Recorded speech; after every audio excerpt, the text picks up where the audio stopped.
శ్రీమాత్రే నమ. జయ గురు దత్తాత్రేయ నమ.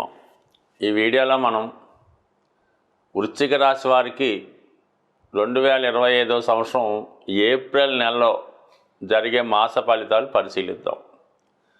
ఏదైనా వృశ్చిక రాశి వారికి కుజుడి యొక్క బలాన్ని బట్టి ఆధారపడి ఉంటుంది. మరి ప్రస్తుతం ఈ నెలలో కుజుడు భాగ్యస్థానంలో ప్రవేశించాడు.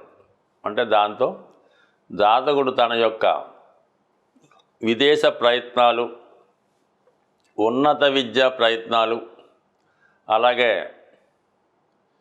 స్థిరాస్తి కొనే ప్రయత్నాలు చాలా వరకు నెరవేరే అవకాశం ఉంది. అంటే 9వ స్థానం అన్నది భాగ్యస్థానం, అదృష్ట స్థానం అన్నమాట. అంటే అందులోకి ఏ గ్రహం వచ్చినా కూడా ఆ గ్రహ కారకత్వాలు జాతకుడికి అనుకూలంగా రావడం జరుగుతూ ఉంటుంది. ఈ వృశ్చిక రాశి వారికి కుజుడు రాష్ట్రాధిపతి అయితే ప్రస్తుతం మరి నీచ స్థితిలో ఉన్నాడు, బలహీనంగా ఉంటే అది వీళ్ళకి మాత్రం వర్తించదు. ఎందుకంటే తన ఉన్న రాశి నుంచి 9వ రాశిలోకి రావడం వల్ల కంపల్సరిగా కుజుడు తన బలాన్ని పుంజుకోవడం జరుగుతూ ఉంటుంది. జాతకుడికి అదృష్టాన్ని ఇవ్వడం జరుగుతూ ఉంటుంది. అందువల్ల ఈ రాశి వారికి భూములు, స్థిరాస్తులు కలిసి వస్తాయి. పిల్లల అభివృద్ధి విషయంలో శుభవార్తలు వింటారు. మీలో ఉన్నటువంటి టాలెంట్కి తగిన గుర్తింపు వస్తుంది. అటు సినిమా, మీడియా, టీవీ రంగంలో ఉన్న, వైద్య సంబంధించిన వృత్తిలో ఉన్న చాలా వరకు ఈ వృశ్చిక రాశి వారి యొక్క వృత్తి రహస్యంగా ఉంటుంది. వారు బయటికి ఒకలాగా ఏదో వృత్తి చేయనట్టు కనబడుతుంటారు. వారి యొక్క అంతరంగంలో వేరే విధంగా హ్యాపీగానో సరదాగానో వేరే విధంగా ధనం సంపాదించడం జరుగుతూ ఉంటుంది.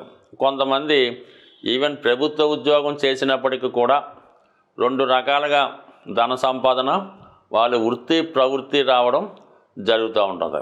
మరి ఈ కారణం వల్ల వాళ్ళు కొంతమందికి ఒక వృత్తిలో కనబడుతుంటారు, మరి కొంతమందికి వేరే వృత్తిలో కనబడుతుంటారు. ఇప్పుడు వీళ్ళకి ఈ 2 కాకుండా కొత్తగా 3వ వృత్తిలోకి ప్రవేశించడానికి కూడా ఈ కుజగ్రహ స్థితి మీకు అనుకూలిస్తుంది. సాధారణంగా మరి 5వ స్థానంలో శనిగ్రహ, బుధ, శుక్ర సంచారాలు ముఖ్యంగా ఈ రాశివారు ఏదైనా మీడియా, సినిమా, సెలబ్రిటీ రంగంలో ఉంటే వారికి అనూహ్యంగా వారి యొక్క టాలెంట్కి తగిన గుర్తింపు రావడం, కొత్త కొత్త అవకాశాలు రావడం జరుగుతూ ఉంటుంది. మీలో ఉన్నటువంటి ప్రతిభ ఈ సమయంలో బయటకు వచ్చి మరి ఇక్కడ నుంచి చాలా బిజీగా మారే అవకాశం ఉన్నది. సాధ్యమైనంత వరకు మీరు చేయవలసిందల్లా మీలో ఉన్నటువంటి టాలెంట్ బయటపడే విధంగా తగు విధంగా మార్గాలు ఎన్నుకోవలసి ఉంటుంది. ఇక ఈ రాశిలో ఉన్నటువంటి స్త్రీలకి అద్భుతమైనటువంటి సమయం ఇది. శుక్రుడు ఉచ్చలో ఉంటూ మరి శని భగవానుతో కలిసి ఉండడం వలన ఇన్నాళ్ళకి మీ అన్వేషణకి సరైనటువంటి సమయం రావడం జరిగింది. అటు సినిమా రంగంలో మీ ప్రవేశం కోరుకున్నా, రాజకీయ రంగంలో ఉన్న కంపల్సరీగా గుర్తింపు, ఒక ప్రభుత్వ పదవి లాంటిది కానీ, ఒక నామినేటెడ్ పోస్ట్ లాంటిది కానీ ఈ సమయంలో రావడం జరుగుతుంది. మరి కొన్ని సందర్భాల్లో వేరే కారణాల వల్ల మీరు ఏదైనా పదవి పోగొట్టుకొని ఉంటే, అది గవర్నమెంట్ జాబ్ అయినా, రాజకీయ పదవైనా, లేదా లోకల్ బాడీ మెంబర్ అయినా, తిరిగి మళ్ళా మీకు ఆ పదవిలో ప్రవేశించే అర్హత లభిస్తుంది. అలాగే గతంలో ఉన్నటువంటి సమస్యలు పరిష్కారమై మళ్ళా కొత్తగా మీరు వెలుగులోకి రావడం, మళ్ళా మంచి పేరు తెచ్చుకోవడం జరుగుతూ ఉంటుంది. అలాగే విద్యార్థులకు ముఖ్యంగా ఇప్పుడు ఏర్పడినటువంటి ఈ బుధాదిత్య యోగంతో పాటు శుక్రగ్రహ కలయిక వల్ల ఉన్నత విద్యాయోగం ఏర్పడింది. అలాగే ఒక సరస్వతి యోగం ఏర్పడడం వల్ల ఎవరైతే మెడికల్ ఎంట్రన్స్లోకి ప్రవేశిస్తున్నారో వారికి ఇది చాలా బ్రహ్మాండంగా పనిచేస్తుందన్నమాట. ఈ సమయం నుంచి ఇంచుమించుగా ఏప్రిల్ నెల తర్వాత అయినా పర్వాలేదు. ఇప్పుడు మీరు జాగ్రత్తగా ప్రిపేర్ అయితే చాలా వరకు మీ యొక్క డెస్టినేషను, అనుకున్న గమ్యం చేరడానికి విద్యార్థులకి చాలా అనుకూలంగా ఉంది. ఇక ఫైనల్గా అదృష్టం ఏంటంటే గురువు 7వ స్థానంలో ఉంటూ మీ యొక్క రాశిని వీక్షిస్తున్నాడు కాబట్టి ప్రతి క్షణం మిమ్మల్ని దైవబలం కాపాడుతుంది.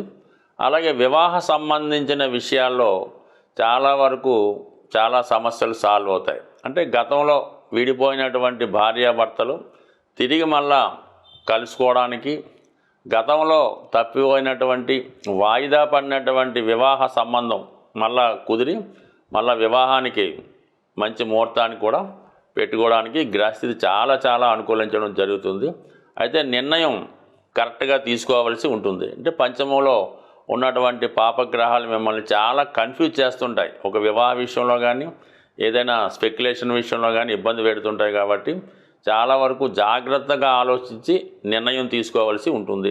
ముఖ్యంగా ఈజీ మనీ కొరకు కానీ ఏదైనా అంతులేని కోరికలు ఉంటే అవి తగ్గించుకొని వాస్తవం వైపు ప్రయత్నం చేస్తే 100% మీ యొక్క అటు వివాహ సంబంధించిన విషయాలు, అలాగే వృత్తిలో గుర్తింపు, ఇవన్నీ కూడా నెమ్మదిగా అంటే ఒక 2.5 సంవత్సరాలుగా ఆగిపోయినటువంటి అభివృద్ధి తిరిగి ప్రారంభం అవడం జరిగింది. సాధారణంగా గ్రహాలచే పీడించబడుతున్నవారు, ఇబ్బంది పడుతున్నవారు ఆ గ్రహాలకు పరిహారం చేసుకోవడం వల్ల సులభంగా ఆ సమస్య నుంచి బయటపడవచ్చు. అంటే ఇప్పుడు ఈ నెలలో శనిగ్రహం మారుతూ బుధగ్రహంతో కలియడం వల్ల ఈ వ్యాపార వర్గంలో ఉన్న వాళ్ళకి చాలా వరకు వ్యాపారం మందగిస్తుంది.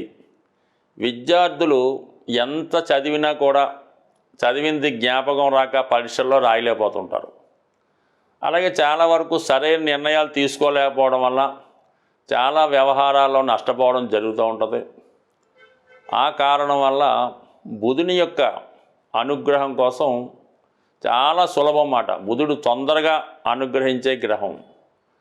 ఇది విద్యార్థులు లాంటి వాళ్ళు వినాయకుణ్ణి బుధవారం రోజు గరికతో అర్చించి వినాయకుడికి సంబంధించినటువంటి 12 నామాలు, 108 నామాలు, సంకటనాశన గణేష్ స్తోత్రము చదువుకుంటే సింపుల్గా అయిపోతుంది. మరి పరీక్షకాలు వెళ్ళేటప్పుడు అయితే ఏం చేస్తారంటే, మీరు వినాయకుడికి గరికతో పూజిస్తారు కదా, అది ఇంట్లో అయినా దేవాలయంలో అయినా ఆ గరికను కొద్దిగా మీ హాల్ టికెట్లోనో మీ పాకెట్లోనో పెట్టుకుంటే చాలా వరకు విజయం లభిస్తుంది. ఇక వ్యాపార సంస్థల్లో ఉన్నవాళ్ళు ఏం చేయాలంటే, గణపతిని ప్రతినిత్యం పూజిస్తూ, అలాగే వీలున్నవారు అవకాశం ఉన్నవారు విష్ణు సహస్రనామం లేదా గోవింద నామాలు చదువుతూ ఉండాలి. లేదంటే మీ షాపులో క్యాసెట్ రూపంలో వేస్తూ ఉంటే చాలా వరకు పనిచేస్తుంది. మీరు అటు వ్యాపారస్తులు, ఆర్థిక సమస్యలతో ఉన్నవాళ్ళు బుధవారం రోజు విఘ్నేశ్వరుడి ఆలయంలో అటుకులు ఉంటాయి కదా, కొద్ది గట్టి అటుకులు లాంటివి 1 కిలో తీసుకోవడం, బెల్లం గుండగా చేసి 1 కిలో అందులో కలిపి మరి పిల్లలు పంచిపెట్టే ప్రసాదంలాగా వినాయకుడికి నైవేద్యంగా పెట్టి వచ్చిన భక్తులకి పంచిపెట్టడం వల్ల కేవలం మీరు ఒక 3 వారాలు చేసి చూడండి, అద్భుతంగా మీకు ఉన్నటువంటి మొత్తం సమస్యలు ఆర్థిక పరమైనవి పరిష్కారం అవడం జరుగుతూ ఉంటుంది. సో ఇది ఈ విధంగా ఈ బుధగ్రహ అనుగ్రహం కోసం ఈ విధంగా చేయొచ్చు. కామన్గా బుధ అనుగ్రహం ఉంటే విష్ణుమూర్తి, లక్ష్మీ అనుగ్రహం కూడా లభిస్తూ ఉంటుంది. అయితే రాహుగ్రహం ఇప్పుడున్నటువంటి శుక్ర, బుధ, రవి, శని గ్రహాలను కబళించి వేయడం వల్ల ముందు రాహుని సంతృప్తి పరచాలంటే మీరు అమ్మవారిని గట్టిగా పట్టుకోవాల్సి ఉంటుంది. ఏదో ఒక వారం ఏదన్నా అమ్మవారి ఆలయంలో దర్శించి అమ్మవారికి శక్తి ఉన్నవారు ఒక నిమ్మకాయల దండ వేయండి, లేనివారు ఒక 4 నిమ్మకాయలు అమ్మవారి ఆలయంలో ఇవ్వడం వల్ల అమ్మవారి యొక్క అనుగ్రహం దొరికిందంటే ఇంకా ఆటోమేటిక్గా మొత్తం అంతా కూడా సమస్య పరిష్కారం అవుతూ ఉంటుంది. ఇవన్నీ చేయలేని వారు మరి శనిగ్రహ అనుగ్రహం కోసం ఓం నమశివాయ అనే శివ పంచాక్షరీయ నామాన్ని ప్రతిరోజు 1008 సార్లు మీరు ఏ విధంగా ఉన్నా మనసులో చేసుకోండి. అన్ని సమస్యల నుంచి బయటపడతారు. స్వస్తి.